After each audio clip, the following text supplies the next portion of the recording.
Welcome to the voiceover for the slides about life from the 1950s all the way to the 1990s, practically to the 2000s.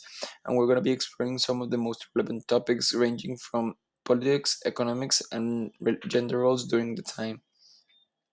So here's the table of contents. Here you can go directly to each of the sections and go back to them when you're in each, or you can go through the order selected by the slides by just advancing to the next slide. We can start by going to the war and politics or war/politics, and have in mind that during this time, various different very powerful countries were very politically active in conquering or waging wars between each other. So there were a lot of significant and marking events during this period of time.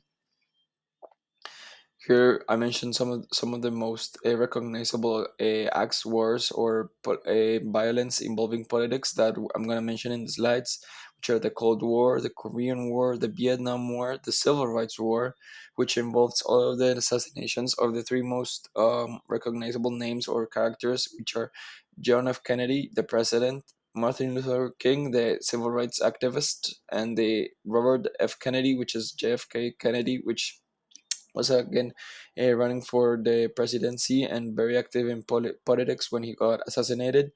I'm also going to mention the Watergate scandal and the fall of the USSR.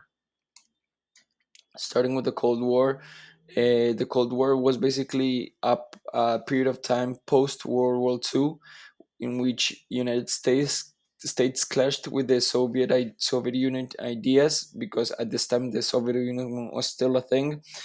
Uh, Clashed with the communist ideas that it had, instead of having a direct military or hot war as it may be mentioned or considered, it had, as the name states, a cold war, as they, instead of just shooting each other, they had a series of espionages, sabotages, and other propaganda ideas that were being used upon each other, because as both countries were so powerful, had such militaries, they developed a term called MAD, which stands for mutual assured destruction, which meant that basically if either of the countries decided to target the other one, that the other one would also respond, and that it would just end up on both countries being destroyed. So it wasn't even worth it going in war, because for the sake of both countries, it meant the safety. Next is the Korean War, which again marked a very important state on what the today actual world is, as we all know how powerful South and North Korea are. And then North Korea, as the name states, was disputed by the popularly known nowadays North and South Korea, and was ended by the president at that time, Eisenhower of the United States. The cause of eruption of the war was basically that the communist North Korea wanted to overtake South Korea to unite them both and have a single Korea that was communist. And as the United States was opposed of the communist ideas, they decided to support the South Korean, and also and stop the other allies that North Korea had. And they told in the United States, the President Eisenhower told China that one of the helpers or allies of North Korea, you stop helping them or I'm gonna bomb you, basically, or I'm gonna like go also attack you. And so they basically stopped the war between each other. So for the sake of, again, both countries, including China, they stopped fighting, and they ended up as they were before the fight or the war, and how they are as today, as two separate Koreas. The Vietnam War, it's even seen during the novel Forrest Gump and even the movie, was yet another war in which the United States participated. In contrast of the Cold War, this was a very bloody, how would you say this, hot war, as the purpose was that, again, showing how they were against communism. United States saw that half of Vietnam, or part of Vietnam, was being communist and wanted to take over the remaining part of Vietnam, and they wanted to sort of destroy that communist Vietnam. And what they were doing, they were just fighting them off, because they thought if Vietnam becomes communist, then the nearby countries of Vietnam will also become communist, and then a domino effect would happen, as stated here. and that eventually they thought that the whole world would eventually become communist, and that was obviously the worst thing that they could thought that happened. And as we all know, regardless, they still lost the fight of, you could say that the mere dedication that the Vietnamese people had of fighting, the amazing strategies they had, their war tactics, the traps and everything. They basically, for the lives of the US soldiers, United States decided to pull out of the war, and they declared their war as a loss. Uh, Next up is the civil rights movement. The civil rights movement, and to clear before the previous slide, and as we know, the fact that United States lost meant that the communist part of Vietnam War, and today nowadays, the actual party or the actual representatives of Vietnam are a socialist party led by communists. So here, the social rights movement. This is one of the most marked or remarkable events or movements from the United States, and that have shown effects on other countries, was the fact that during the time, not only again in the States but all around the world, people of color or women and other minorities didn't have the same amount of rights that you could say a typical white man had. And so during the years, uh, people not only like citizens or typical normal like adults or whatever, but also presidents, activists protested against the laws and wanted to like work for towards a better like future, a better country in general, a better world for everyone, in which everyone had the same amount of laws, the same amount of rights. And again, because of the world, the so, how would you say this, so conservative world they lived in, for going up against the better future, there were some of the most popular known representatives that were killed. For example, the president, Mr. John F. Kennedy, who was killed in a presidential motorcade. And as we all know, he was shot by a sniper. What he was riding is in his like car, and he later died in a hospital. His brother, 5 years later, was also killed in a hotel after giving a speech. And then in the same year, Mr. Martin Luther King Jr. was also killed, as he was an activist for a, how would you say this, a black people's law, or like a rights, because as we all know, they were very discriminated against, they were very racially abused, and they didn't have even they have the rights that they had and that the white people had. And I think for this slide and topic, there's a very good quote that could be applied, and is that if you're doing something right, there will be always people who hate you. And I guess that's what's basically happened to them. In a world where everything is criticized, they were trying to do the best they could, and even though they were still being criticized. Next is the McCarthyism, or the red danger, or the red menace, the red what, you may know it as a very different names. Again, during the United States, they were still very scared of communism and what it could lead the world into. So what happened is that during the period of a senator called McCarthy or McCart, I don't remember the precise name, he started a movement or like a campaign against communists called the Red Scare, basically. And during the 1940s and 1950s, oftentimes people that were even believed to not even certified, or you could say like you would say even tested or proven to be communist, were falsely even charged or accused of being communist, and they were blacklisted. They would make them lose their jobs. Like people would look at them as if they were like the worst people that have ever lived, as being a communist on the United States during those years was like one of the most dangerous things, as they were being very persecuted. And you can even see here the newspaper says how like they were being persecuted, and this was like a real ad that they were being shown, that showing how they were expressing that the communist was a bad thing. Next is one is probably the most biggest scandal the United States has ever had, since it's the only one since the only one which has had a president resign from the position, and it's the Watergate scandal, as I guess a lot of people have already heard about. And it's basically, to sum it all up, the Watergate was was an office on Washington D.C., which held various different Republican meetings.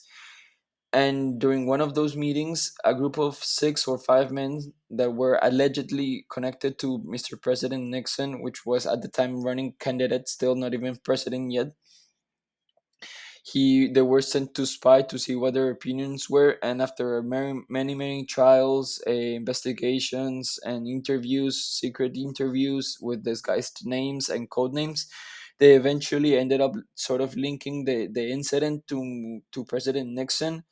And he said when he resigned, before, because he was already threatened to like be overtaken by the Congress and expelled from the position. But before that he resigned, but he before resigning he said, I know if I resign I will prove that all the theories or the ideas are true, and even though they might not be, I do this for the sake of the country and not myself.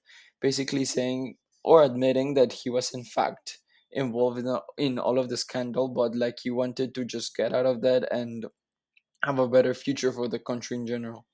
But the fact that the whole scandal made a president resign, and like all the information that was leaked, makes it the world, the by a lot of people, biggest scandal in the United States. Next is the fall of the USSR, of the unions, the Soviet Union of Socialist Republicans, or I don't remember the perfect name, sorry, but of the USSR in general. And as we all know, the USSR was a very big whole country back in the 1920s. It started and it ended in 1990, and at the time it was, and still is, Russia's the biggest country in the world, but at the time was by a larger margin. It was one of the, or probably the most powerful country to have ever existed, like out of empires, only thinking about countries that by poor decisions and managements got dissolved by like misleading of information, by not taking care of it properly as it should have, by self-interest. It got dissolved in 1991. And some of the main factors you could say were the political factor, again, the mismanagement that they had, how they didn't like properly manage all the money or the resources that they had, and them obviously not managing properly their resources led to what they call dead economy, that the economy was so bad, they were in a very big inflation state, so they like had no way out of it. So they, a lot of countries got independency as 12 countries or more that are, or there are 12 countries that are recognized nowadays, but there are even more smaller countries that are yet not recognized, got their independence from the USSR.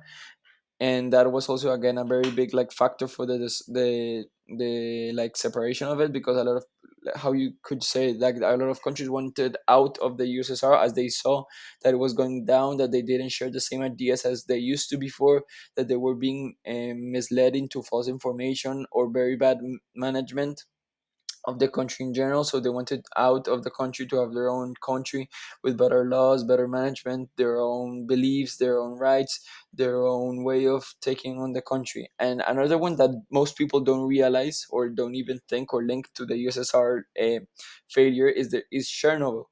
As a lot of people know, Chernobyl was a very big explosion in a part of what was then still the USSR and what is now Ukraine, and that exploded. And what people don't realize is that the whole USSR lied to the whole planet to don't make them panic about what was happening in there. And so what it states is that like the very few amounts of trust that was still in them obviously was lost when people started to realize what was actually happening, and they again wanted out of that country of lies, full of false statements, of how would you say, like not being true to their people, to their population, to their country. So they wanted just to be out of that sort of state of false information. Next is economy. So we're going to take a very brief, you could say, look at how the economy developed throughout the years, how it like changed, how it evolved, and how it went from one of the downest, like most horrible times for the economy to one of the most positive. So to start things, on the 60s or rather 50s, people weren't as happy or content as they were during the 70s, which again wasn't precisely the best time. But this was, you could say, rather the worst half of the time I had to manage on, because again they were coming. I mean, still coming out of a pretty bad state, which was the Great Depression, as we all may know, a very bad state that like screwed over a lot of people, not only in the United States but a lot of other countries that were also involved. And so they were not in the best state, but not in the worst. You could say it's they still weren't happy. So let's see how it developed. So in the 1980s, all the way to, you could say, 2000s, contrary to the previous years, as I said, the economy, you saw you could say in general upbring in the economy, as a lot of, like, even though in an economy it's impossible to be perfect, like not everything can be go right, a lot of the things were going right for them. The majority of the things were going right for them, so this on upbring, and people were starting to be more content. They saw a new chance of life in the year 2000s, as a lot of people thought the 2000s, when the year 2000 hit, was gonna like reset the world and everyone was gonna be like super happy. But in general, it was like a more prosperous state of economic history, and better than the compared years. It was looking at the, as the image shows, like a upbring or uphill in the economy. But this is a very big uh, there's a very big deal that happened in the 1970s, 1973 to be precise, when it's one of the biggest scandals, or you could say crises, that was ever happened. So to not read the whole text and to explain it better, during 1973, Egypt and Syria decided to wage a war against Israel. Obviously, the Arab countries which were in the OPEC, which are the oil production and exporting countries, were one of the biggest ones, and make them three, precisely them three that were one of the biggest producers and exporters, being in a war, make them not have like the biggest exportation, and make them not be the biggest producers. And so a lot of countries that depended on the um, production of oil from those countries were like, okay, but like, what do we do while they are at war? Like we cannot like survive without war, because at the time, again, countries were still very much in development, and not having oil, which was a very big source or like tool to develop on like all the machines, factory, and all other stuff, cars, fuel, whatever, was like, okay, what are we gonna do now? Like a lot of countries just decided to wait it out and see how much the war would take. But the United States, what they wanted to do was, what they did was, okay, we're gonna help Israel, we're gonna give them weapons, we're gonna give them tools, we're gonna give them whatever they need, not accept people, or I even think they sent people over to help them win the war, so it's over, so they can keep giving us oil.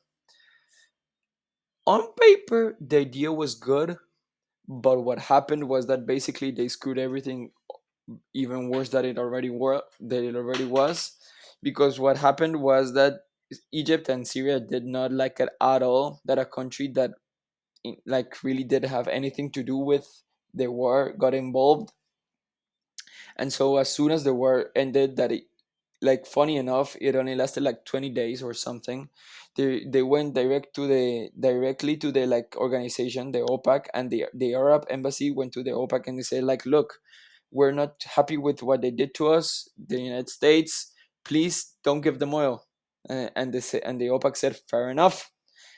And so they didn't provide them oil with. And so the United States saw one of the darkest times on oil prices, which then led to a very big inflation of prices, people, and not only oil but all the other stuff, as oil is like a very big factor of the economy. A lot of other stuff were seen affected, and the economy got into a point that was so bad that they had to create a term called just for to describe the situation, that is called stagflation. That it's the combination of a stagnation in the economy that's like frozen, it doesn't like improve, it doesn't go in a better state, and inflation. As we all know, inflation is where money loses its value. So yeah, they had to even create a term for the situation, and eventually they just gave them back their oil and everyone was happy. But for the years that they were stuck with having to buy at extremely high prices oil from private companies, they were seeing not the best of times in the economy. Now the gender roles, as we all know, during the 1950s all the way to the 2000s, there were very marked stereotypical roles for both men and women. So we're gonna see what the men during the years, as also it's represented at the novel by Forrest, and what in the woman were seeing as, and what was their stereotypes, as we can see in the novel and we can see in movies made from those years. To start, the men's role, filled with like wars and other conflicts, men were basically used, or like their job was to represent manhood. During those years they just had to like fight in either other war or whatever conflict they were sent to. They were needed to provide for their household, be a businessman, have like a respectable job, earn enough money for everyone in the house, and just be as I say here, a walking display of masculinity. Because as we know as we see in the next slide, women were didn't even some of the times didn't even have jobs. They were just simply housewives, that they had to take care of the kids, make all the meals, clean the house, and they didn't even sometimes have to work, as I said, as men were supposed to bring all the money for the house needed for everything, for the house, the kids, the food, the school, whatever they extra needed. And so that made in a way the women discriminated in a role of society, serving as basically a slave or a servant for the male and the kids. And what also happened is that when, because this the 1950s is practically only 5 years after World War II. And so what happened is that after World War II, when basically every man, or like every man from the age that was working out in a working class, what returned from war, they were like, oh, but the jobs we used to have are now taken by women. And some of the people were like mad, because like, oh no, women can't do this, this is only a man's job, they're gonna mess it up, they don't know how to do this, like there's no way. And others were like, okay, I mean, I guess you could help. But like for the majority, it was a very big conflict as well when men came back and saw their jobs being occupied by women, because like the country couldn't stop if all the men that worked went to war, and like nobody worked in factories, nobody worked in restaurants, nobody worked at banks. So like they had to, basically there were a lot of more women's in proportion to men working in like not being in war. So we continue now to, which is something related to the previous slide, which is the rise of feminism. So as we all know, women were obviously considered less or not as same or equal as men. And so during those years, including the civil rights protests and acts and whatnot, women were asking for their deserved rights, for the rights to vote, for equal human rights, their equal pay and equal chance of opportunity, because women didn't even have the chance to go to school, to a university, because they were just considered as wives that didn't have to do anything else. So like, why go to college, why go to school if all you're gonna need to do is cook and clean and take care of the kids? Like it didn't even make sense for women to go to school, they didn't even have to. So the rise of feminism wasn't like a pinpoint event, but it was rather like a series of events throughout the years where women protested for their rights, their, what I already mentioned, their equal pay and equal education. And they eventually, step by step, in a very slow process that it shouldn't have been a slow process, it should have been more quick, but eventually they got it. As we all know today, women have a more equal a position to men, even though there's still some discrimination in the world going around, but it's nothing as bad as compared as it used to be. So it was a long process that will also go down as history as the rise of feminism, that was very much, I would say, very much needed for women to do, so we can live in a more adequate society. And then basically the conclusion is how it's, although it was a very big time of change, of evolvement, and like drastic, how could you say this, um a time of like being better and making better decisions. It was still a time filled with some saddening events, and like even though it wasn't the best, it's a time that we have remembered, as many events were marked the life of many, including people, and not even people that lived then that are still alive now, but some of the events or like situations that developed then are still seeing in the actual present world. Some of the decisions, some of the wars, some of the connections, some of the rights, some of the protests, some a little piece of everything is being reflected in the today world. So in conclusion, I would say those were huge years for the world in general, for the better being of everyone, for working towards a better future. And we can see from this photo how we went from old antiquated cars and small cars that worked on like very bad fuel, to computers, to video games, to movies, to cameras, to videotapes. And even then, it's still all the things that are seen in this picture are seen as old compared to what we have now. So God knows what the future awaits for us. If that's what we looked 20 years ago, God knows what we will look 20 years from now. So yeah, it was interesting to see how the world has evolved throughout the years, how much it has changed in the way of thinking, in the way of acting, in the way of making decisions, and just in general how it worked back then and how it works now. So yeah, that was the voiceover for the slides on how on the life from 1915 practically all the way to 2000s. Hope you enjoyed and learned something new.